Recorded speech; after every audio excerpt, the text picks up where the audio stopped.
think it kind of started with Tony having the idea of for the band,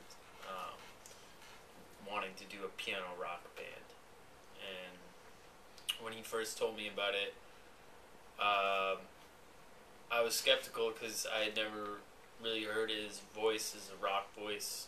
And then he sent me recordings that he had done as demos, just him and a drummer. And I nearly flipped out and was like, okay, this is really badass, and we need to do something with this. I mean, things take time, you Right. know, and we had to develop, you know, ourselves as a band, you know, like as individually as musicians, we had our shit together, you know, and then we just needed to really kind of figure out what is the real voice of this band, what are we trying to get across, like figure out like a bunch of technical issues and how we were gonna, Mike and I were gonna play, you know, because I play a lot of low end, he plays a lot of low end, so.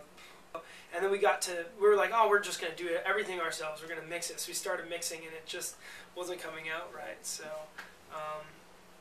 but what we had done was we brought an original demo to Linda Perry, and I had known her through the Sierra Swan gig that she had hooked me up with. So I walked into her studio one day, and I said, hey, I have this new project, and I'd really like to know what you think about it. So she called me back a week later. She was really psyched about it. Came out to our studio, heard us play, and then said she wanted to, you know, help us develop and everything. And then once we got a better recording down, like she presented that to Universal, and then we played for Sylvia Rohn, and she liked it.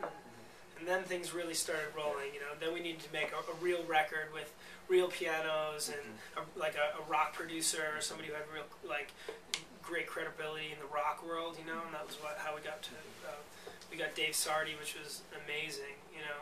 He was in our top 5. So yeah, then we made the record. That's it. All those kinds of things, and but at this band, I was like, you know, I really wanted to make it even more just guitar rock without guitar.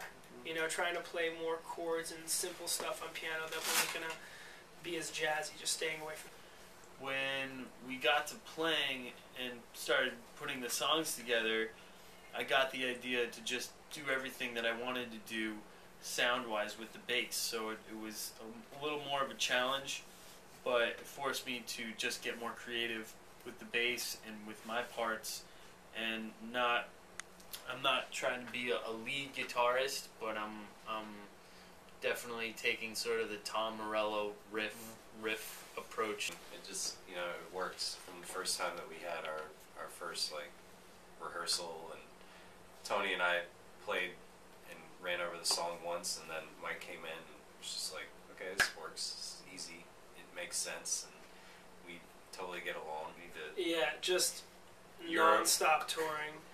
Hopefully Europe. Hopefully, I mean, just the festival circuits, you know, either here or in Europe. Playing.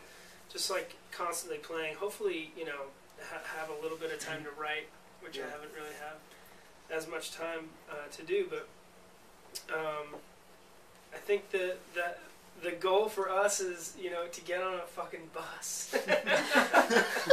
Hey, this is Tony from Crash Kings, and you're watching Fresh Scouts.